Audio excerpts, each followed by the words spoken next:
Kokushibo का योरीची के साथ क्या कनेक्शन है वो तुम में से बहुत सारे लोगों को पता होगा, लेकिन क्या तुम लोगों को ये पता है कि कोकुशिबो का मुइचिरो के साथ भी कनेक्शन है। मिस्ट हाशिरा मुइचिरो तोकितो, वो और कोकुशिबो एक दूसरे से रिलेटिवली जुड़े हुए हैं, उन दोनों का कुछ तो आपस में कनेक्शन है। अगर तुम्हें नहीं पता तो मैं इस वीडियो में बताने वाला हूँ, क्योंकि इस वीडियो के अंदर हम लोग कोकुशिबो की बैक स्टोरी को कवर करने वाले हैं। और सडनली मैं डीमन स्लेयर के ऊपर वीडियो इसलिए बना रहा हूँ क्योंकि डीमन स्लेयर काफी ज्यादा ट्रेंडिंग टॉपिक है, जो कि हमेशा ही ट्रेंड में रहता है एनिमे कम्युनिटी के मामले में।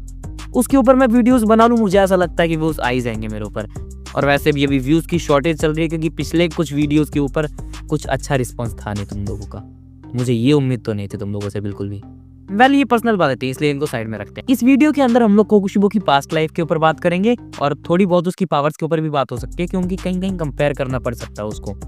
लेकिन मैं तुम लोग को पहले एक वार्निंग दे देता हूँ कि अगर तुम लोगों को स्पॉयलर्स नहीं चाहिए, मतलब तुम डीमन स्लेयर की मांगा से नहीं जुड़े हुए, तुम्हें डीमन स्लेयर की मांगा नहीं पढ़ रखी तुमने, या फिर तुम स्पॉयलर्स नहीं चाहते और नहीं पढ़ना चाहते हो डीमन स्लेयर की मांगा, तुम बस एनिमे को एंजॉय करना चाहते हो, तो ये वीडियो तुम्हारे लिए सही नहीं है, क्योंकि इस वीडियो के अंदर काफ़ी ज़्यादा स्पॉयलर्स होने वाले हैं। ओवरऑल वीडियो स्पॉयलर से बना है वैसे तो इसीलिए अगर तुम चाहो तो वीडियो को लाइक करके छोड़ के जा सकते हो, अगले वीडियो में आ जाना। लेकिन अगर तुम्हें स्पॉयलर से दिक्कत नहीं है तो तुम लोग वीडियो को आगे कंटिन्यू कर लो। देखो, सबसे पहले उन लोगों के लिए एक बात जिन लोगों को ये नहीं पता कि योरीची और कोकुशिबो का आपस में क्या कनेक्शन है। योरीची जो कि हिस्ट्री का और अभी तक का भी, खैर वो जिंदा नहीं है, लेकिन स्ट्रॉन्गेस्ट डीमन स्लेयर है, उसका कोकुशिबो के साथ क्या कनेक्शन हो सकता है। वेल, कोकुशिबो एक डीमन है जो कि पिछले 500 सालों से जिंदा है, क्योंकि कोकुशिबो का जन्म हुआ था आज से 500 साल पहले सेंगोकू एरा में, और उसी एरा में योरीची का भी जन्म हुआ था, और उसी दिन जिस दिन कोकुशिबो का जन्म हुआ था। तुम लोग को अगर बात समझ नहीं आ रही हो तो कोकुशिबो और योरीची दोनों भाई भाई हैं, वो भी जुड़वा भाई। लेकिन कुछ लोगों को ये कंफ्यूजन है कि योरीची बड़ा है या फिर कोकुशिबो, तो तुम लोग को बता दूं कि दोनों में से कोकुशिबो बड़ा है। कोकुशिबो का जो असली नाम है वो कोकुशिबो नहीं है, ये उसका डीमन बनने के बाद नाम पड़ा था। कोकुशिबो का असली नाम है मिचिकात्सु सुगिकुनी। मिचिकात्सु की माँ का नाम था आकेनो सुगिकुनी, और उनको एक बीमारी थी जिसके बारे में हम आगे जाके बात करेंगे। अब जब योरीची और मिचिकात्सु दोनों का जन्म हुआ उनकी फैमिली में, तो उनके गांव में एक मिथ फैला हुआ था कि जिस भी घर में ट्विंस पैदा होते हैं उस घर में मिसफॉर्च्यून आती है। मतलब तुम्हारे घर की किस्मत बिल्कुल भी अच्छी नहीं रहेगी अगर तुम्हारे घर में ट्विंस पैदा हुए। और क्योंकि मिचिकात्सु के फादर लोगों की सुनने वाले इंसान थे, तो उन्होंने लोगों की इस अफवाह पर यकीन भी मान लिया, और उन्होंने ये डिसाइड किया कि उनका जो छोटा बेटा है यानी कि योरीची, वो उसको मार देंगे। अब इस वीडियो में एक चीज को तुम लोग ध्यान रख के चलना कि ये वीडियो तो कोकुशिबो की पास्ट लाइफ के बारे में है, लेकिन इसमें योरीची की पास्ट लाइफ के बारे में ज्यादा बात होंगी, क्योंकि योरीची और कोकुशिबो दोनों एक दूसरे से बहुत ही गहरी तरीके से जुड़े हुए हैं। इसलिए अगर तुम लोग को कई पॉइंट्स पर ऐसा लगने लग जाए कि मैं योरीची की बैक स्टोरी बता रहा हूँ, तो कंफ्यूज मत होना, बात वही है, चाहे तुम कोकुशिबो की मान लो या फिर योरीची की मान लो। तो जब मिचिकात्सु के डैड ने डिसाइड कर लिया कि वो अपने छोटे बेटे यानी कि योरीची को मार देंगे ताकि उनके घर में कोई मिसफॉर्च्यून ना आए, तो उनका ये डिसीजन सुन के जो योरीची की माँ है वो बहुत ही ज्यादा गुस्सा हो गई, और उन्होंने कहा कि वो ऐसा बिल्कुल भी नहीं होने देगी। लेकिन क्योंकि ये 500 साल पहले की बात है और उस टाइम पर घर के डैड ही घर के मुखिया हुआ करते थे, तो उनके डैड के आगे उनकी मॉम की चल नहीं पाई। लेकिन योरीची की माँ ने उनके साथ एक समझौता टाइप का कुछ कर लिया कि उन्हें अपने छोटे बेटे को मारने की जरूरत नहीं है, बल्कि वो अपने छोटे बेटे यानी योरीची को 10 साल तक पालेंगे और उसके बाद वो उसे मंदिर भेज देंगे एक प्रीस्ट बनने के लिए। अब इससे होगा ये कि 10 साल तक योरीची को पालने के बाद जब योरीची को वो लोग प्रीस्ट बनने के लिए भेज देंगे, तो एक्चुअली में बात तो ये पड़ गई कि वो योरीची को घर से निकाल रहे हैं, और जो मिसफॉर्च्यून है वो उनके घर पे कभी आएगी ही नहीं। अब इस कंडीशन को योरीची के डैड मान गए, लेकिन फिर भी वो योरीची के साथ बहुत ही ज्यादा भेदभाव किया करते थे। उनको अपना बड़ा लड़का कोकुशिबो यानी मिचिकात्सु ज्यादा ही पसंद था। वो जो भी कुछ करते थे हमेशा बस मिचिकात्सु के लिए ही करते थे, योरीची पे वो बिल्कुल भी ध्यान नहीं देते थे। और मिचिकात्सु ये सारी चीजें नोट करता रहता था। उसको ये चीज पता चल चुकी थी कि उसके डैड हमेशा उस पर ही ज्यादा ध्यान देते हैं और उसके छोटे भाई पर ध्यान नहीं देते। और इसी चीज को देखते देखते और ये चीज देख के उसको अपने छोटे भाई पे दया भी आती थी। इसीलिए उसने एक दिन अपने छोटे भाई को एक बांसुरी बनाकर दी। इस बांसुरी की खासियत ये थी कि ये बांसुरी ढंग से बज नहीं सकती थी, और ये जो बांसुरी है इसको तुम लोग याद रखना, क्योंकि ये आगे वीडियो में बहुत ही ज्यादा इंपॉर्टेंट है। इन दोनों की लाइफ में ये जो बांसुरी है ना, बहुत ही बड़ा रोल प्ले करती है। जब मिचिकात्सु 7 साल का हुआ तो उसके डैड ने उसकी स्वॉर्ड प्रैक्टिस करवानी शुरू कर दी। उन्होंने एक ट्यूटर चुना जो कि मिचिकात्सु को स्वॉर्ड चलाना सिखाता था। वहीं दूसरी तरफ अपना योरीची, उसके लिए कोई ट्यूटर नहीं था और ना ही वो स्वॉर्ड चलाना सीखता था। लेकिन योरीची अपने भाई को स्वॉर्ड चलाते हुए देखता था। वो एक तरफ एक कोने में बैठ के अपने भाई को स्वॉर्ड स्विंग्स की प्रैक्टिस करते हुए देखता रहता था, और सिर्फ देखते ही देखते योरिची ने स्वॉर्ड स्विंग्स को मास्टर कर लिया था। एक दिन मिचिकात्सु के जो ट्यूटर थे उन्होंने योरिची को भी एक चांस दिया ताकि वो अपनी स्किल्स दिखा सके, और उस टाइम पर योरिची ने इतनी बढ़िया स्वॉर्ड स्विंग्स करी कि उसके मास्टर तक हैरान हो गए। अब मिचिकात्सु जैसे जैसे ये चीज देख रहा था कि योरिची परफेक्ट होता जा रहा है स्वॉर्ड स्विंग्स में और तलवार चलाने के मामले में, तो उसके मन में ये डर बैठ गया था कि अगर ऐसे ही योरिची बेहतर होता रहा तो कहीं उसके डैड योरिची को छोड़कर मिचिकात्सु को ही घर से ना निकाल दें। मिचिकात्सु के डैड मिचिकात्सु से तो ज्यादा प्यार करते थे, लेकिन योरिची हमेशा अपनी माँ की लेफ्ट साइड पर चिपका रहता, और जैसे जैसे वो स्वॉर्ड स्विंग को मास्टर करता गया वैसे वैसे योरिची के मन में डर तो बढ़ता गया, लेकिन साथ ही साथ जो वो पहले अपने भाई पर दया दिखाया करता था, अब उस दया की जगह ले ली थी गुस्से ने। अब उसको अपने भाई पर बहुत ही ज्यादा गुस्सा आने लगा और वो अपने भाई से चिढ़ने लगा। अब जब ये लोग ऑलमोस्ट 10 साल के हो चुके थे, तब एक रात को योरिची की माँ की डेथ हो गई। योरिची आधी रात को अपने भाई के रूम में आया उसे ये बताने के लिए कि अब उनकी माँ नहीं रही। उसने अपने भाई को बोला कि अब वक्त हो चुका है उसका ये घर छोड़ने का, और वो ये घर छोड़कर मंदिर जा रहा है। उसने वो बांसुरी भी निकाली और अपने भाई को थैंक यू बोला इस बांसुरी को देने के लिए।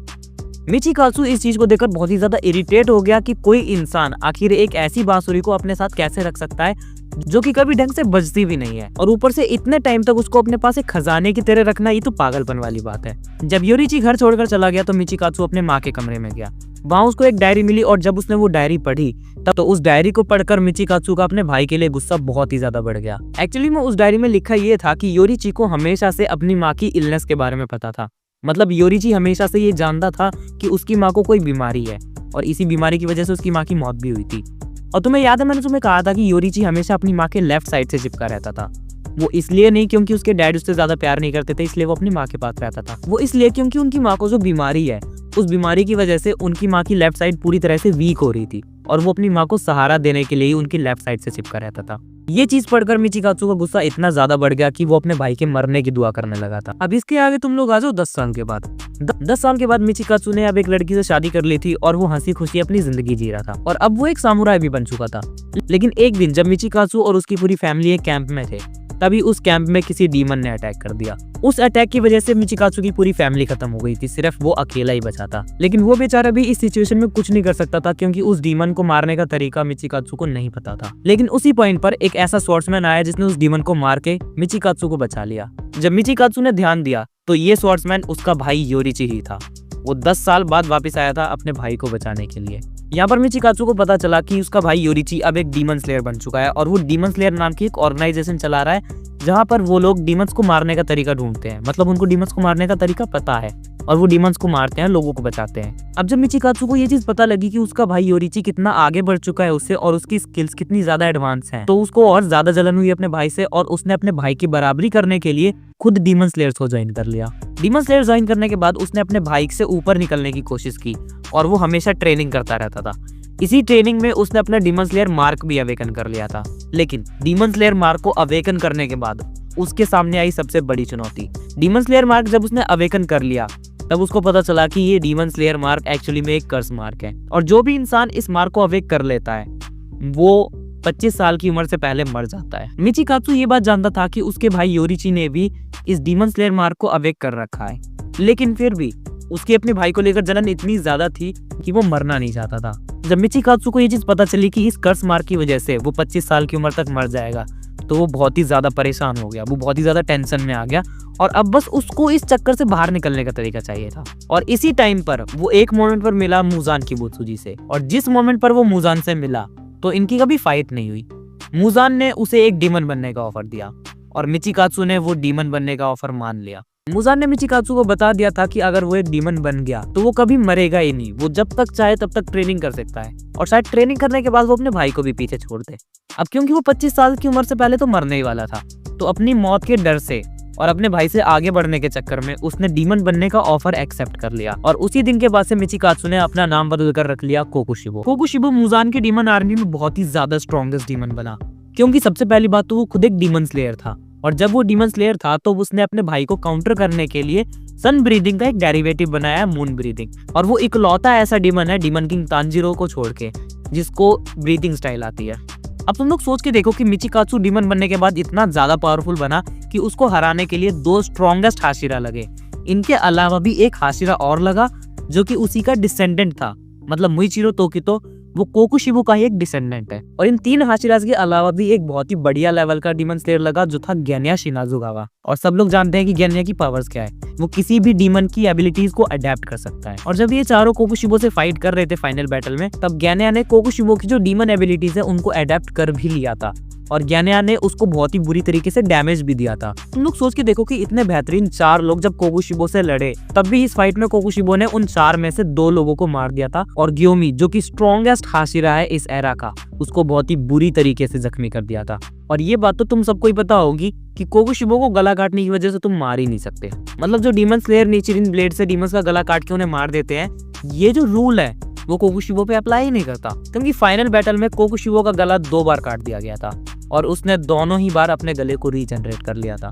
अब जब तुम इसको निचिरिन ब्लेड से ही नहीं मार पा रहे, तो सनलाइट के अलावा ऐसी कौन सी चीज है जो इसको मार देगी। और तुम्हारी इन्फॉर्मेशन के लिए तुम्हें बता दूं कि कोकुशिबो को किसी ने हराया नहीं था, बल्कि उसने गिव अप कर दिया था। फाइनल बैटल में सानेमे की जो ब्लेड थी, उस ब्लेड के ऊपर कोकुशिबो ने अपना असली रूप देख लिया था और अपना असली रूप देखने के बाद वो इस सोच में पड़ गया था कि वो अपने भाई से आगे बढ़ना चाहता था, लेकिन अपने भाई से आगे बढ़ने के चक्कर में वो एक मॉन्स्टर बन चुका है। और अपना ये असली रूप देखने के बाद उसकी लड़ाई करने की इच्छा ही खत्म हो गई थी और उसने गिव अप कर दिया था। और हाँ, जो मैंने तुम लोग को कहा था कि ये बांसुरी जो है, इसको मतलब ये वाली नहीं, वो जो बांसुरी जो मिचिकात्सु ने अपने भाई योरिची को दी थी, उसको याद रखना। तो उसका किस्सा भी बहुत ही बढ़िया किस्सा है। मिचिकात्सु जब डीमन बन गया था तो उसके काफी साल बाद, एक्चुअली में शायद 50 साल हो गए होंगे, तब वो योरिची से मिला था। और जिस पॉइंट पर वो योरिची से मिला था, उस पॉइंट पर योरिची बहुत ही ज्यादा बूढ़ा हो गया था। ऑलमोस्ट 85 कुछ साल का था उस पॉइंट पे योरिची। जब कोकुशिबो ने योरिची को देखा तो वो बहुत ही ज्यादा गुस्सा हुआ और उसको बहुत ही ज्यादा जलन हुई और साथ ही साथ वो बहुत ही ज्यादा हैरान भी था, क्योंकि वो ये चीज समझ नहीं पा रहा था कि डीमन स्लेयर मार्क अवेकन होने के बाद भी योरिची 25 साल के बाद जिंदा कैसे है। जैसे ही कोकुशिबो ने योरिची को पहचाना और योरिची ने कोकुशिबो को देखा, वैसे ही योरिची ने कोकुशिबो पर अटैक कर दिया था। लेकिन योरिची इस बात को जानता था कि ये जो डीमन है कोकुशिबो, वो उसी का भाई है। उस पॉइंट पर जाकर कोकुशिबो बहुत ही ज्यादा स्ट्रॉन्ग बन चुका था, लेकिन फिर भी योरिची के एक ही अटैक ने कोकुशिबो को ऑलमोस्ट आधा काट दिया था। मतलब कोकुशिबो का गला योरिची ने अपने एक अटैक से आधा काट दिया था। लेकिन उस एक अटैक की वजह से योरिची की जो बॉडी थी वो इतनी ज्यादा एग्जॉस्ट हो गई कि योरिची वहीं पर मर गया था। योरिची की एज इतनी ज्यादा हो चुकी थी कि उस पॉइंट पर उस एग्जॉस्शन को झेल ही नहीं पाया और उसकी बॉडी ने वहीं पर दम तोड़ दिया। ये चीज जब कोकुशिबो ने देखी तो वो और ज्यादा गुस्सा हो गया और साथ ही साथ वो रोने भी लगा था। उसको अफसोस इस बात का था कि वो अपने भाई को अपने हाथों से नहीं मार पाया और वो कभी भी अपने भाई से ऊपर नहीं निकल पाया। लेकिन वो अपने भाई पर गुस्सा भी था और इसी गुस्से के चक्कर में उसने अपने भाई पर अपनी तलवार से अटैक भी किया था। और जब उसने अपने भाई की बॉडी के 2 हिस्से करे, तब उसको अपने भाई की बॉडी से वही बांसुरी मिली जो उसने बचपन में उसे दी थी। और इस बांसुरी को देखकर कोकुशिबो वहीं पर रोने लगा। उसको ये बांसुरी देखकर समझ आ गया था कि उसका भाई से कितना ज्यादा प्यार करता था। मतलब उसके भाई ने बचपन में दी हुई बांसुरी अभी भी संभाल कर रखी थी। वो बांसुरी योरिची के लिए इतना ज्यादा मैटर करती थी कि पूरी जिंदगी उसने उस बांसुरी को खोने नहीं दिया और हमेशा अपने पास रखा। वेल, यही थी कहानी स्ट्रॉन्गेस्ट डीमन जो कि मेरी नजरों में है, कोकुशिबो की। आई होप कि तुम लोगों को कोकुशिबो की बैक स्टोरी जानने को मिल गई होगी। अगर तुम लोग को नहीं पता होगी तो, और तुम्हें ये वीडियो पसंद आई होगी। अगर ये वीडियो तुम्हें पसंद आई है तो तुम्हें पता है क्या करना है। बाकी thank you so much for watching this video. बाकी मैं तुमसे मिलूंगा किसी अगले वीडियो में। और हाँ, मैं पहले ही तुम लोगों को बता देता हूँ कि अब हम लोग सोलो लेवलिंग के ऊपर ज्यादा वीडियोस बनाने की सोच रहे हैं। मतलब मैं सोच रहा हूँ, तो आई होप कि तुम लोग सपोर्ट करोगे, क्योंकि अब सोलो लेवलिंग 4 जनवरी को एयर होना शुरू कर जाएगा सीजन 2। तो देखते हैं क्या देखने को मिलेगा हमें। और हाँ, सोलो लेवलिंग की मानवा मैंने पूरी कंप्लीट कर रखी है, तो उसके जो स्पॉयलर्स रिलेटेड वीडियोस हैं, जो मानवा वाली स्टोरी है, उसके ऊपर वीडियोस आएंगी और वो देखने के लिए सब्सक्राइब जरूर कर लेना चैनल को। बाकी थैंक यू सो मच।